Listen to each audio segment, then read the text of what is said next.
That Christmas Eve, the biting cold of Ohio seeped through my thin jacket as I stood before the glossy oak door.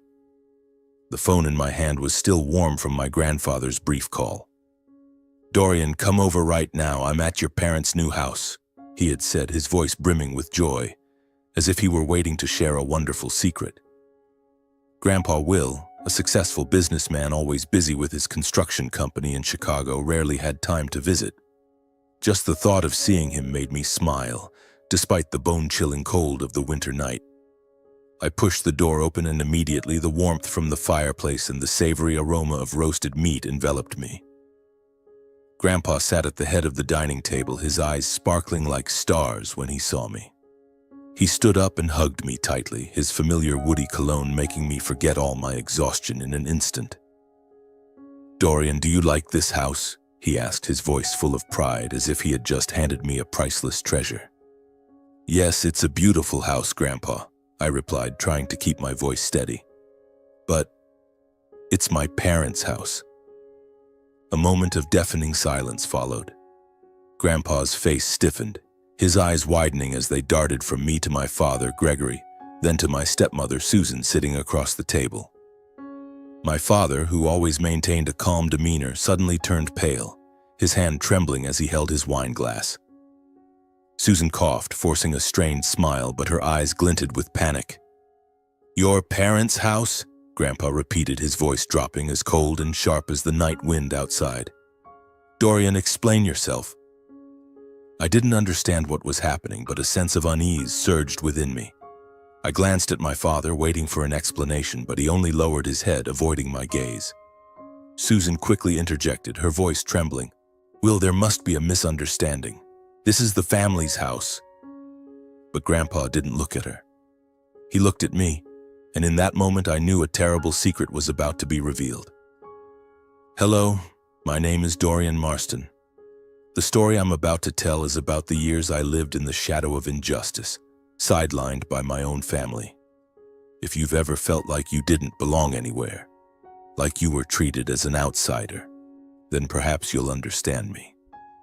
But even if you haven't, I still want you to hear this story.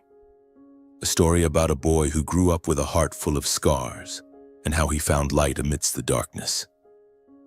I was born in a small suburban town in Ohio, where the streets were lined with golden leaves in the fall, and everyone knew each other like family. But my family was different from the others. My mother, Diana, passed away shortly after giving birth to me due to medical complications I still don't fully understand. All I know is that she was the only light I never got to meet. My father, Gregory Marston, was a stern man who always kept his distance from me, as if my existence was a reminder of the pain he wanted to forget. When I was 3, my father remarried Susan, a woman with a cold smile and calculating eyes. They had a son together, Benjamin, or Ben as everyone called him. Ben was the center of their world. To my father, Ben was the pride and the future of the Marston family. To Susan, Ben was everything she lived to protect and spoil. And me? I was the stepchild, the unwanted kid, the faint shadow in the house I called home. From a young age, I felt the difference. When I was 5, I remember sitting in the corner of the living room watching Ben receive a remote-controlled toy car, the kind every kid dreamed of. I got a used plastic car with chipped wheels, which my father said was good enough for me. "Ben needs new things to develop his intellect," Susan said, as if I wasn't worthy of anything better. When I got high grades at school, my father would just nod and say, "Not bad, but don't get complacent." Meanwhile, if Ben got a C, the whole house would celebrate as if he'd won a Nobel Prize. I wasn't a jealous kid, honestly. I just wanted to be loved, to be acknowledged, even just once. But as the days passed, I realized that in my father's and Susan's eyes, I was never good enough. Susan would say things like, "Dorian, why don't you try to be more like Ben?" Or, "You should be grateful to live in this house." Those words, no matter how softly spoken, cut into me like knives. I started to wonder, was I really a burden? Was I truly unworthy of love? Our family wasn't poor, but we weren't rich either. My father worked as a manager at a local insurance company while Susan stayed home as a housewife, doting on Ben like he was a little king. I wasn't allowed to complain because my father always reminded me I was lucky to have a roof over my head. But that roof never truly felt like mine. My room was a tiny attic space with a creaky old bed and a window overlooking a dark alley. Meanwhile, Ben had a spacious room filled with toys and posters of famous bands. Once I asked my father why I couldn't have a room downstairs like Ben, and he snapped, "Don't ask for too much, Dorian. Know your place." I grew up with words like those, reminders that I wasn't important in this family, but I didn't let myself drown in sorrow.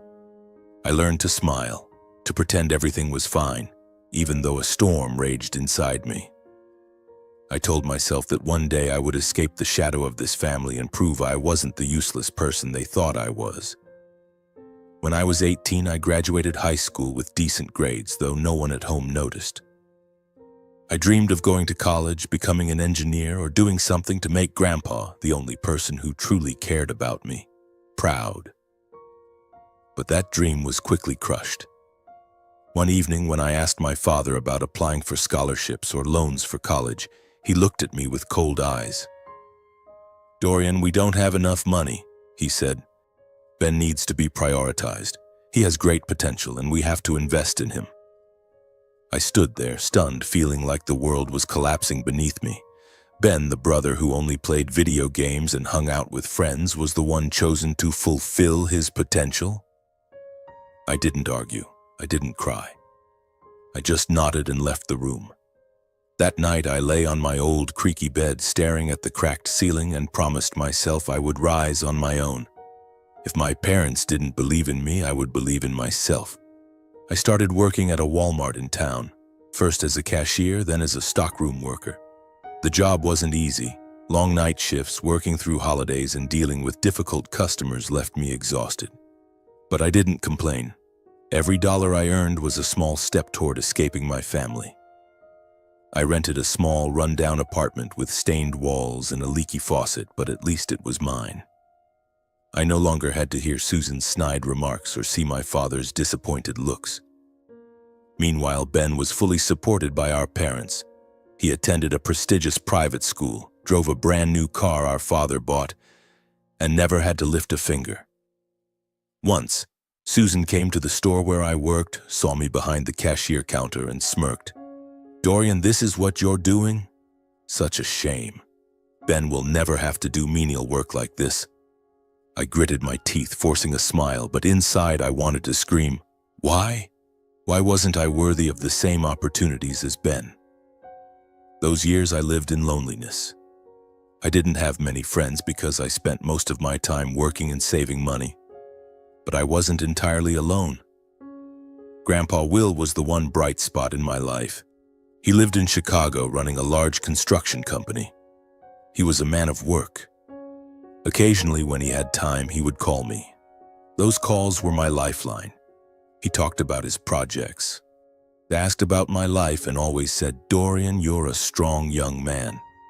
Don't let anyone make you think otherwise." I never told him how my father and Susan treated me.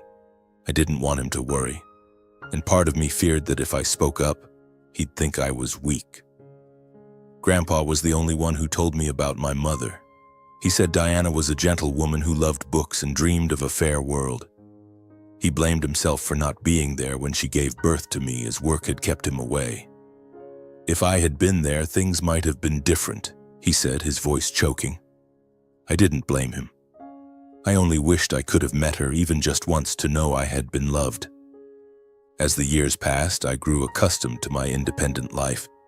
I learned to fix the plumbing in my apartment, cook simple meals, and keep my heart from breaking further. But deep inside, there was always an emptiness, the void of a family I never truly had. I didn't know that while I was trying to build my own life, a great secret was being hidden by my father and Susan, a secret that would change everything. When I was 21, I was still living in my tiny rented apartment on the south side of town, working night shifts at the supermarket. Empty mornings, simple meals, and interrupted sleep had become so routine that they no longer felt unusual. I didn't have much, but I had my freedom, my own space, and a shred of self-respect that I had paid for with years of silent endurance.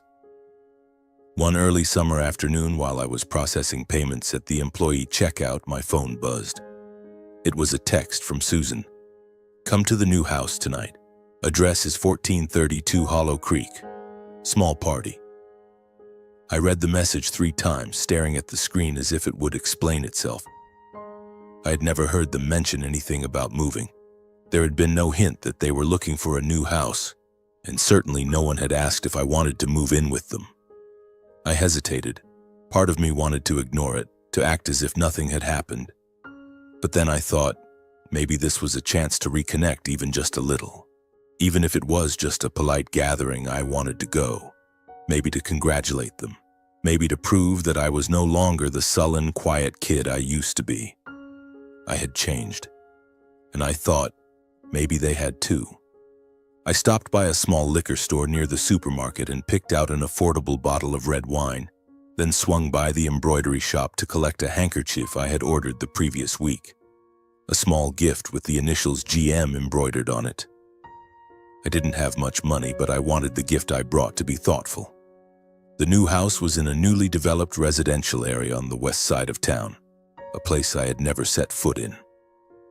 As my car turned onto a street lined with newly planted maples and manicured green lawns, it felt like I was entering another world. 2-story semi-classical houses with wooden doors, gray-tiled roofs, and red brick steps. Everything exuded a sense of abundance and order that I had never felt in our old house. I parked in front of the house with the address Susan had sent. It was a cream-colored home with a stone-stepped front yard, a wide porch, and arched windows overlooking a garden. I got out of the car, holding the bottle of wine and the gift, and stood still for a few seconds in front of the door. For some reason, my heart was pounding. Not out of excitement, but because an indescribable feeling stirred within me, as if I was about to step into something that didn't belong to me. Susan opened the door. She was wearing a silk dress, her makeup meticulously done. "Oh, Dorian, come in," she said, her smile as thin as the layer of blush on her cheeks. I stepped inside and looked around. A spacious living room with glossy wooden floors, a granite fireplace, beige armchairs, and a classic chandelier. Family photos already hung on the walls. My father and Susan's wedding picture, Ben holding a sports trophy. No photos of me. I wasn't surprised. My father was in the kitchen opening a bottle of wine, dressed in a white dress shirt, looking more relaxed than usual. When he saw me, he gave a single nod. "Oh, you're here." Nothing more. I handed over the wine and the gift, saying, "Congratulations on the new house, Dad." He took them, set them on the table without opening them, and turned away. The party consisted of just a few people, new neighbors, an older couple who were friends, and one of my father's colleagues. They chatted animatedly about the neighborhood, rising property prices, interior design, and the pool they planned to build in the backyard. I sat in a corner, silent, listening. No one asked where I was from. No one noticed that I poured myself water instead of wine. "We had to search forever to find this house," Susan said to the person next to her, her voice brimming with pride. "Luckily, we closed the deal just before the market prices shot up. Gregory has a great eye for houses." My father nodded, smiling, not denying it. I sat there, trying to smile along. I genuinely wanted to congratulate them, not for the house, but because I believed they had finally found something that made them happy. I didn't know that in that moment I was congratulating them for taking a gift that rightfully belonged to me. That night, when I returned to my rented apartment, I opened my phone, intending to send Grandpa a quick message to check in. But I hesitated. He was getting older and busy. I didn't want to bother him. I set the phone down, lay on my bed, and stared at the peeling ceiling. Then I drifted off to sleep, completely unaware of the truth lying silently beneath my feet like an unexploded bomb. After the day I attended the housewarming party, everything seemed to return to its old rhythm, or at least the half-hearted routine I had long grown accustomed to. No one mentioned that day again. No one asked what I thought of the new house, and of course, no one brought up the possibility of me moving in with them. But something strange started happening. From that point on, for every major holiday, Thanksgiving, Christmas, Ben's birthday, even my father and Susan's wedding anniversary, I received an invitation to their house.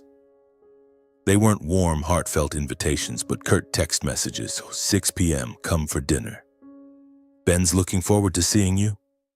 We have guests. Be on time. I went, not because I believed they had changed, but because I still felt the duty of a son. Each time I brought a small gift, carefully chosen and wrapped by hand. But my gifts were usually set aside, unopened in my presence, and no one offered a clear word of thanks.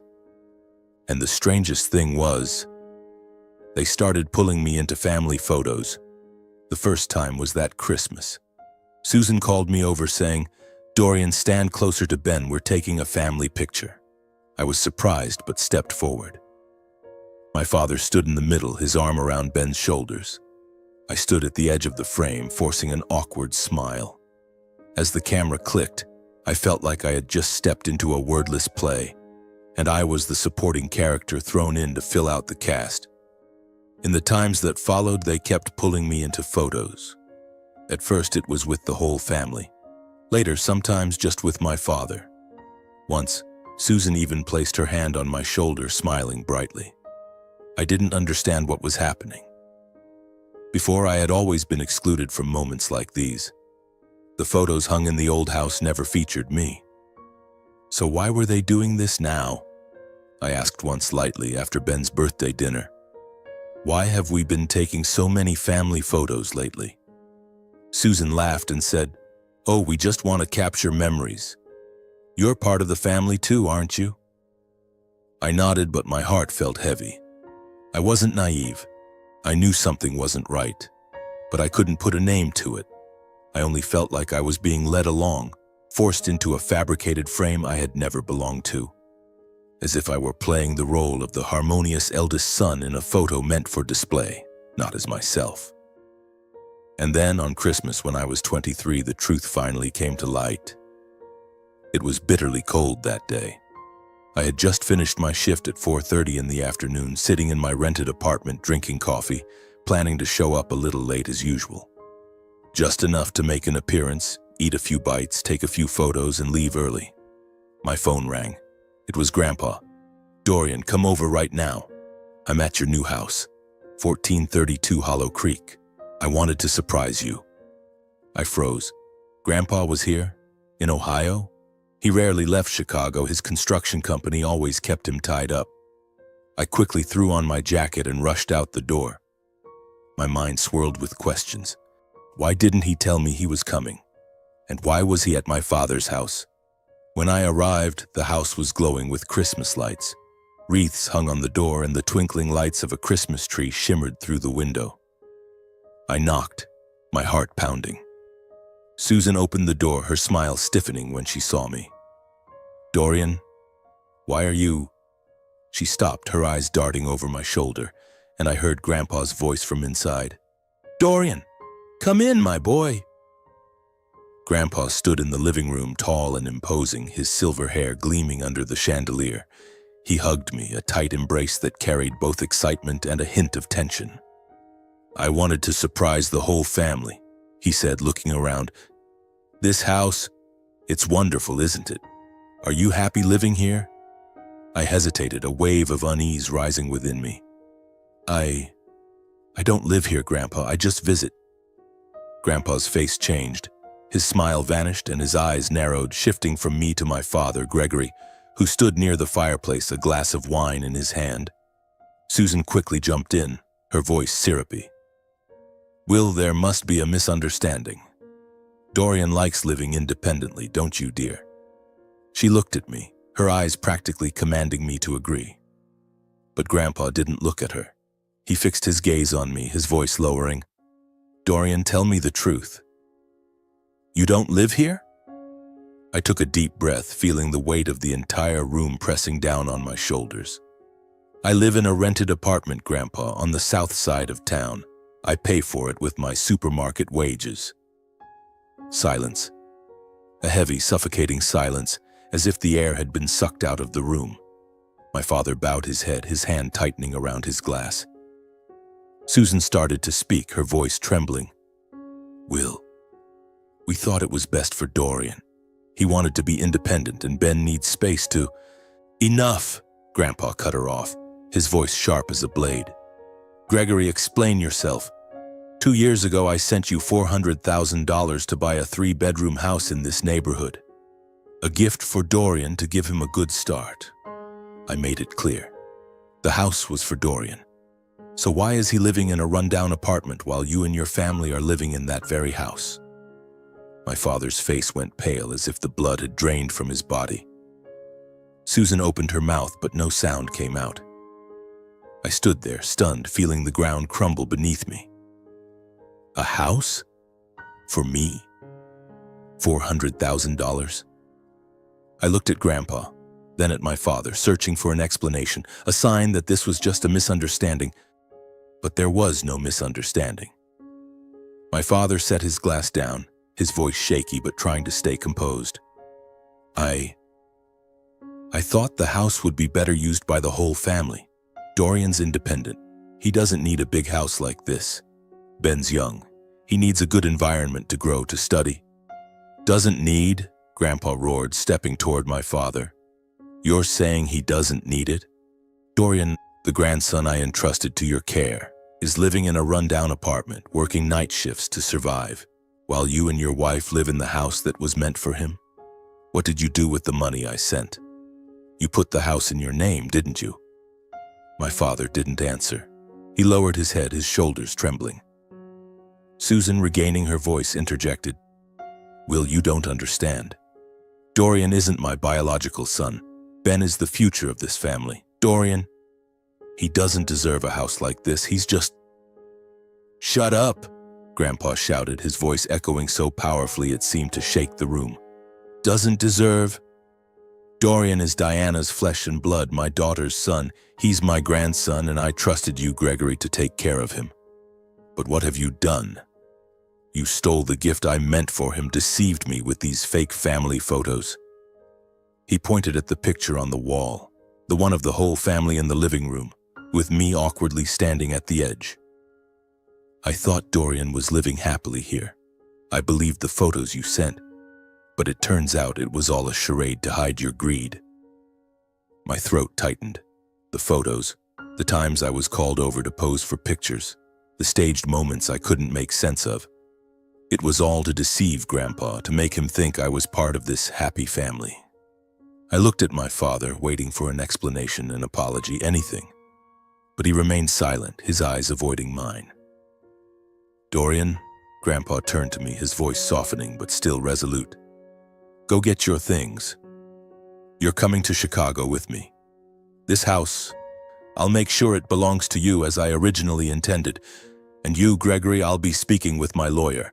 You'll answer for what you've done. Susan burst into tears, but I felt no pity for her. My father finally spoke, his voice hoarse. Dorian, I just wanted what was best for the family. Best for the family, I repeated, my voice calm but cold. You never considered me part of this family. I've spent my whole life trying to make you proud, but all you ever saw was Ben.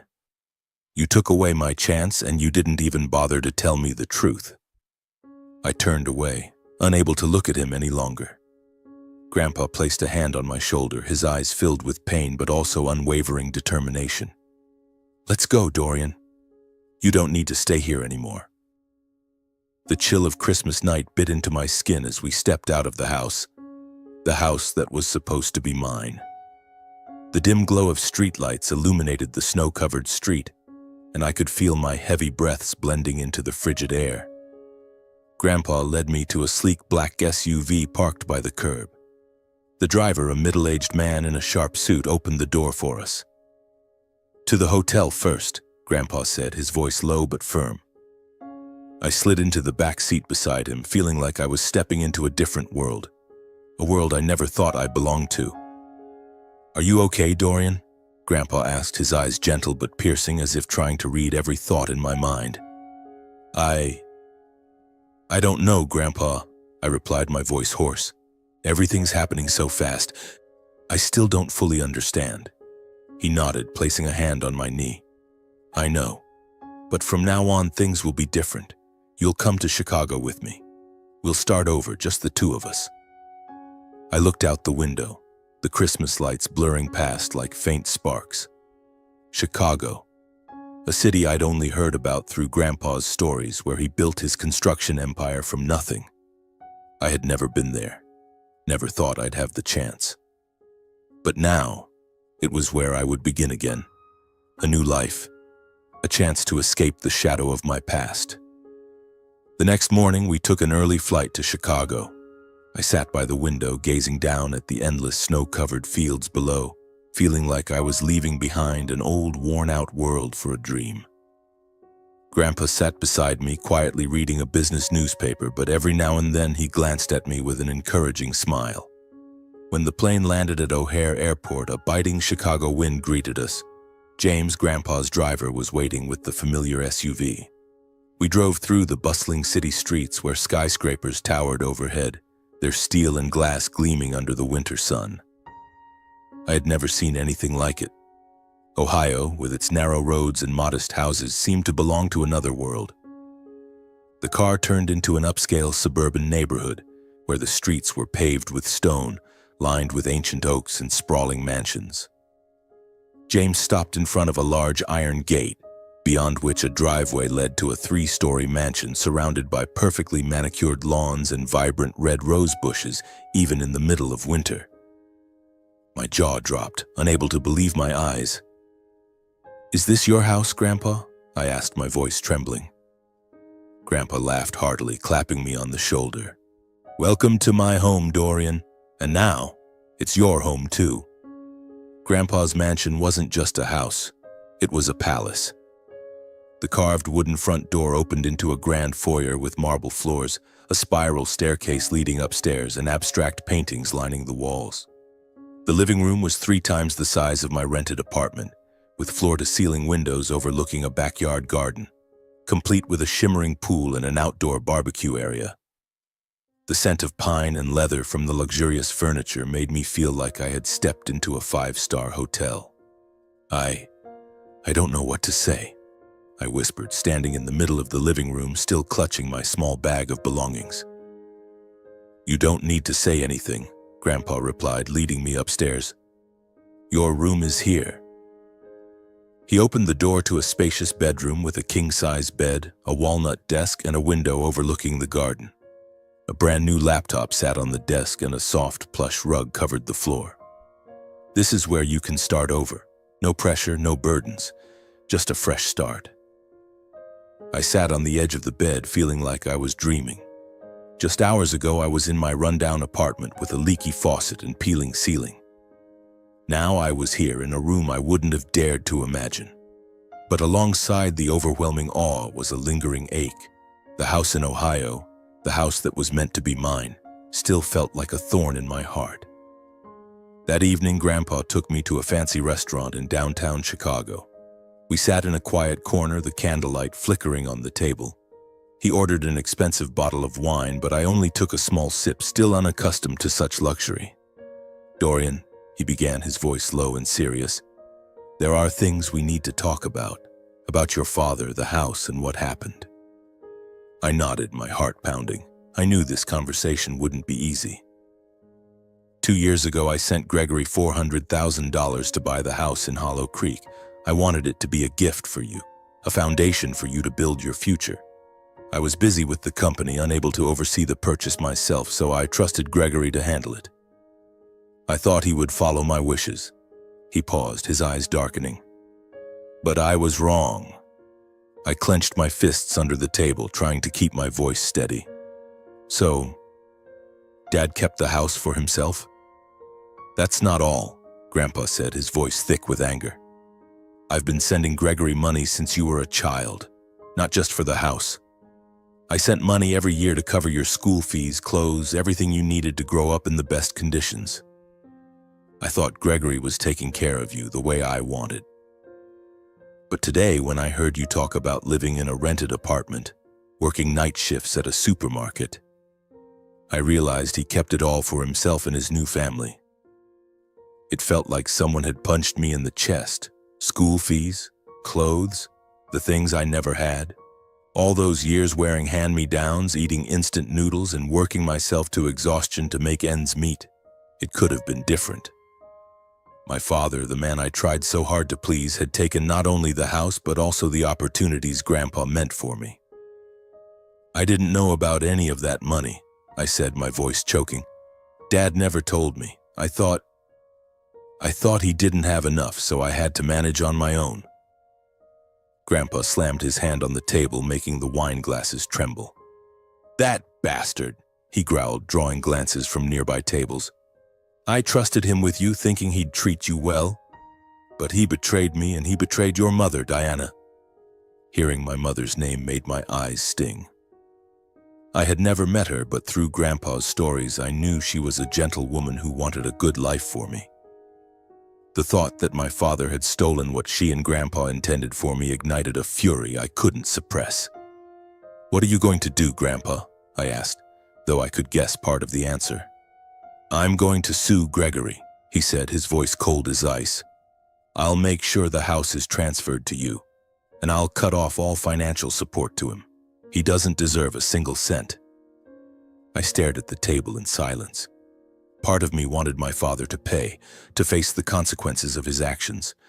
But another part, the part that had grown up in neglect and pain, just wanted to let it go. I was tired of living in resentment. I didn't want my new life in Chicago to be tainted by lawsuits and disputes. Grandpa, I said, my voice soft but firm, don't sue him. I know you're angry and so am I. But it's already happened. I don't want to drag this out. Cutting off his financial support is enough to make them realize they can't keep taking advantage of you. I just want to start over here, with you. Grandpa looked at me, his eyes softening, though I could still see the pain in them. Are you sure, Dorian? You have every right to claim what's yours. I'm sure, I replied. That house, it doesn't matter anymore. I want to build my future, not live to fix the past. He nodded slowly, placing a hand on my shoulder. You're stronger than I thought, Dorian. Your mother would be proud of you. The weeks that followed in Chicago were an emotional journey. I moved permanently into Grandpa's mansion, and each day felt like I was learning to live again from scratch. Grandpa didn't just give me a home. He gave me a chance to rediscover myself. He took me to visit his construction company, a modern building in downtown Chicago with bright offices and a bustling team of employees. He introduced me to everyone as Will Marston's grandson, and for the first time I felt recognized, seen as a person of value. Would you like to try working here? He asked one day as we stood overlooking a construction site in the suburbs. You don't have to do big things right away. You can start with small projects, learn as you go. I hesitated. I had never imagined myself working in construction with its technical blueprints and complex numbers. But the trust in Grandpa's eyes made me want to try. I'll give it a shot, Grandpa, I said, but I can't promise I'll be good at it right away. He laughed heartily. No one's good from the start, Dorian. But you have heart and determination. That's all I need. I started working at his company initially as an assistant in the planning department, organizing documents and tracking project progress. The work wasn't easy, but with each passing day I learned to read blueprints, understand construction processes, and even began contributing ideas during meetings. My colleagues, who at first only knew me as the boss's grandson, gradually looked at me with respect. They saw me work hard, stay late to finish tasks, and refuse to rely on Grandpa for special treatment. Outside of work, I began exploring Chicago. I walked through its lively streets, visited museums, and spent hours in coffee shops, reading books, or simply watching people pass by. For the first time in my life, I felt like I had time to breathe, to dream, to become a better version of myself. Though life in Chicago gave me hope, the scars of my past didn't fade easily. Some nights I lay in the comfortable bed in my new room but dreamed of my old rented apartment, hearing Susan's mocking voice or seeing my father's cold gaze. I wondered if I truly deserved this life or if it was all a dream that would vanish. Grandpa noticed when I grew quiet. One evening, as we sat by the fireplace, he handed me an old framed photo. It was my mother, Diana, smiling brightly, holding a small dog. "Your mother always wanted you to be happy," he said. "I couldn't be there for her when she needed me most. But I won't let that happen with you." I held the frame, tears silently falling. "I wish I could have met her," I whispered. "You're more like her than you know," he said.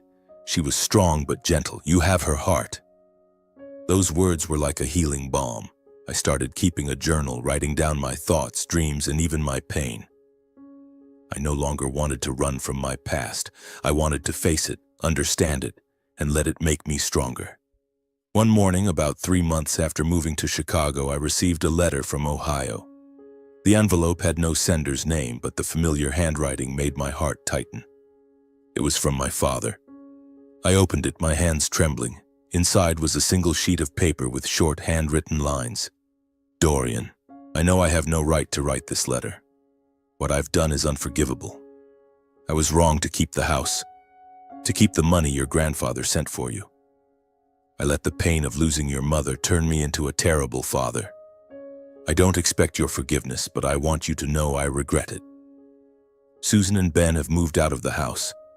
I'm in the process of transferring ownership to you, as your grandfather intended. I hope one day you can look at me without seeing disappointment. Gregory." I read the letter 3 times, my emotions a mix of anger, pain, and a faint sense of relief. I didn't know if I could forgive him. The years of being abandoned, treated as an outsider, couldn't be erased by a single letter. But I knew I didn't want to carry resentment forever. I showed the letter to Grandpa. He read it, silent for a long time, then said, "It's your decision, Dorian. If you want to take the house, I'll help you. If not, I'll respect your choice." I thought about the house in Hollow Creek with its green lawn and warm fireplace. It had once been my dream, but now I didn't need it to feel worthy. "I don't want the house, Grandpa," I said. "I want to sell it and use the money to go to college. I want to become an engineer like I always dreamed." Grandpa smiled, his eyes sparkling with pride. "That's my grandson." I enrolled in a university in Chicago, majoring in civil engineering. With Grandpa's support and the money from selling the house, I began the educational journey I once thought was impossible. The first days at school weren't easy. I was older than most of my classmates, and the complex technical concepts kept me up late studying. But I didn't give up. Whenever I felt like quitting, I thought of my mother, Grandpa, and the promise I made to myself. I wouldn't let my past define my future. In Chicago, I also found new friends, people who didn't know my past but liked me for who I was. I joined an engineering club where I met Emma, a smart girl with a radiant smile who teased me for my habit of taking detailed notes. For the first time, I felt like I had a community, a place where I belonged. Grandpa remained my greatest anchor. He wasn't just a guide, but a friend, always reminding me that I was stronger than I thought. Some evenings we sat by the fireplace, sharing stories about my mother, about the days he built his company, and about my dreams. The house in Ohio was sold, and the money was deposited into my tuition account. My father didn't contact me again, and I didn't reach out to him. Maybe one day I'll be ready to talk, to forgive. But for now, I wanted to focus on the present, on what I could build. 2 years have passed since that fateful Christmas night when the truth about the house and Grandpa's money was exposed. Chicago has become my home, not just because of its bustling streets or towering skyscrapers, but because it's where I found myself.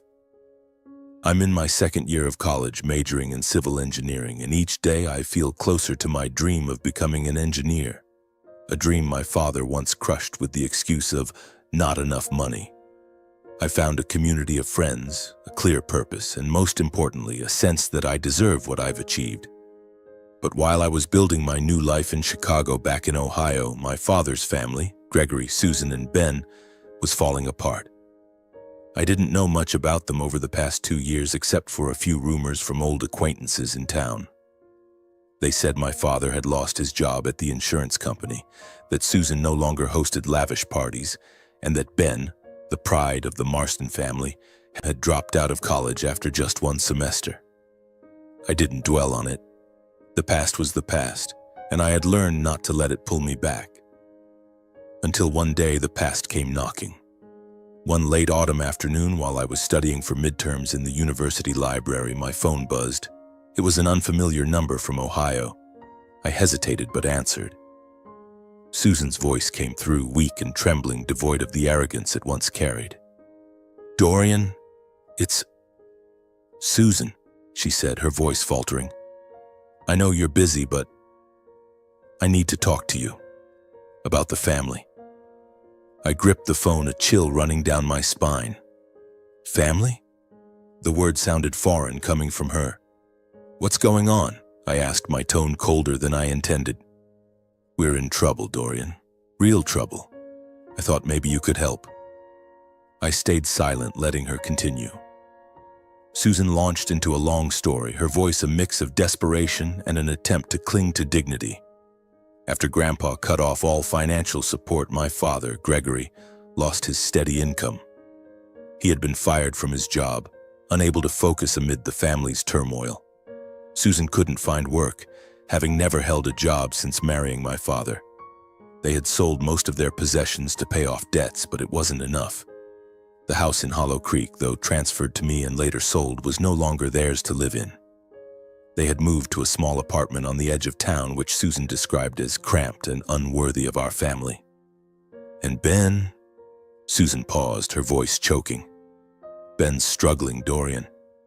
He's working at a fast food restaurant, but he's not used to it. He doesn't know how to handle things like that. He needs help." I let out a laugh, not out of amusement, but from the irony. Ben, the spoiled little brother who was once treated like a king, now had to work to survive. Ben, who had a new car, a room full of toys, and never had to worry about money, was now struggling in a job I had done since I was 18. I felt a fleeting sense of satisfaction, but it was quickly replaced by an emptiness. "Susan," I said, my voice calm but firm, "you're calling me for help? After everything that happened? After Dad took my house? After you said I didn't deserve it? You think I'll forget the years I was treated like an outsider, like a burden?" Susan was silent for a moment, then spoke, her voice almost a whisper. "Dorian, I know we were wrong, but we're family. Ben's your brother. You can't turn your back on your family." "Family?" I repeated, my voice laced with bitterness. "You and Dad never treated me like family. You said I wasn't worthy. Dad took not just the house, but the money Grandpa sent for my education, for my life. And now you want me to help Ben, the one who was always favored over me? No, Susan. Let Ben learn to stand on his own like I had to. Let your family figure it out. I don't owe you anything." I hung up, my hand still gripping the phone, my heart pounding. Susan's words echoed in my mind. Family. Ben needs help. But those words no longer had the power to sway me, not after everything they had done. Over the past 2 years, I hadn't heard directly from my father, Susan, or Ben. Bits of gossip from Ohio reached me through old acquaintances, but I didn't seek them out. I was busy with my new life in Chicago, my classes, projects at Grandpa's company, and evenings spent talking with Emma, my increasingly close friend. But those rumors, though I tried to ignore them, crept in like cold gusts from the past. My father, Gregory, had once been a confident man, always maintaining a calm, authoritative presence in the family. He worked at the insurance company with a salary that supported a comfortable lifestyle for Susan and Ben. But after that Christmas night 2 years ago, when Grandpa cut off all financial support, everything began to unravel. His company faced market struggles, and he, distracted by family tensions, couldn't hold on to his managerial position. He was fired 6 months after the incident and hadn't found stable work since. The savings he had accumulated from Grandpa's money meant for me, had been squandered on luxuries. A new car for Ben, family vacations and parties to keep up appearances with neighbors. When Grandpa's money stopped coming, they could no longer sustain that lifestyle. Susan, once proud of being the perfect housewife, couldn't adapt to earning a living. She had never worked, never needed to. Her skills were limited to hosting parties and shopping. When the family had to move out of the Hollow Creek house, the house I sold to invest in my future, they relocated to a small 2-bedroom apartment on the edge of town, which Susan called unworthy. The apartment was cramped and run down, with stained walls and a leaky plumbing system, a painful contrast to the luxurious house they once called home. They sold Ben's car, his expensive toy collection, and even Susan's prized jewelry. But the debts kept piling up, from mortgage loans to unpaid bills. Ben, the brother once hailed as the future of the Marston family, dropped out of college after one semester. Accustomed to being pampered, he couldn't handle the pressure of academics or responsibility. Instead of continuing his education, Ben took a job at a fast food restaurant in town. But that job, standing behind a counter, dealing with demanding customers and working long shifts, was something he wasn't prepared for. Ben, who once mocked me for doing similar work, now faced the reality that he lacked the skills or patience to succeed in such an environment. His co-workers complained that he was slow, unfocused, and prone to mistakes. He was fired after 3 months and since then bounced from job to job, never lasting long. I learned these details not because I sought them out, but through whispers from old acquaintances in Ohio. A few of Grandpa's friends still in touch with him shared the story of Gregory's family's downfall as a cautionary tale. They said Susan was now trying to sell products online, without success. My father worked part-time at an auto repair shop, but the income wasn't enough to cover living expenses. They lived in hardship, and for the first time they faced the reality I had known since childhood: scarcity and the struggle to survive. A month after Susan's call, I received another letter from my father. It wasn't an apology like the last one, but a plea. He wrote that the family was on the brink of bankruptcy. The apartment they rented was now at risk of eviction due to unpaid rent. Ben, after being fired from his third job, had given up on finding steady work and started hanging out with a bad crowd, drinking and causing trouble in town. My father wrote that he had no one else to turn to, that I was their last hope. He used the word family repeatedly, as if it could awaken some sense of duty in me. I read the letter in my room at Grandpa's mansion, sitting on the king-size bed I still wasn't entirely used to. Each word felt like a knife reopening old wounds. I remembered the years of being pushed aside, being called unworthy, being compared to Ben as a reminder that I was never good enough. I remembered the nights lying on the creaky bed in the attic, wondering why I wasn't loved. And I remembered that Christmas night when I learned that everything I had longed for, a home, an opportunity, had been stolen by my father and Susan. I called Grandpa and told him about the letter. He listened, his eyes darkening just as they had that Christmas night 2 years ago. "What are you going to do?" he asked, his voice steady but not pressuring. He always respected my decisions, though I knew he was still furious about what Gregory had done. "I'm not going to help them," I said, my voice firm. "They had their chance. Ben had everything I didn't: a car, a nice room, our parents' love. If he has to work to survive now, that's a lesson he needs to learn. I pulled myself up from nothing. I don't owe them anything." Grandpa nodded, saying nothing more. But I knew he approved of my decision. He had once wanted to sue Gregory, to seek justice for me. But I had chosen to let the past go, and now I chose not to let it drag me back. While Gregory's family struggled in Ohio, I continued my journey in Chicago. I aced my midterms, and Emma, my close friend, threw a small party to celebrate. She had become an essential part of my life, not just for her radiant smile, but for the way she made me feel like I was enough. I took on more work at Grandpa's company, handling larger projects and even leading a small construction job in suburban Chicago. Each step was proof that I didn't need my father's or Susan's validation to succeed. I also began writing a book. Not to recount my story, but to document the lessons I'd learned about resilience, finding self-worth, and overcoming the scars of the past.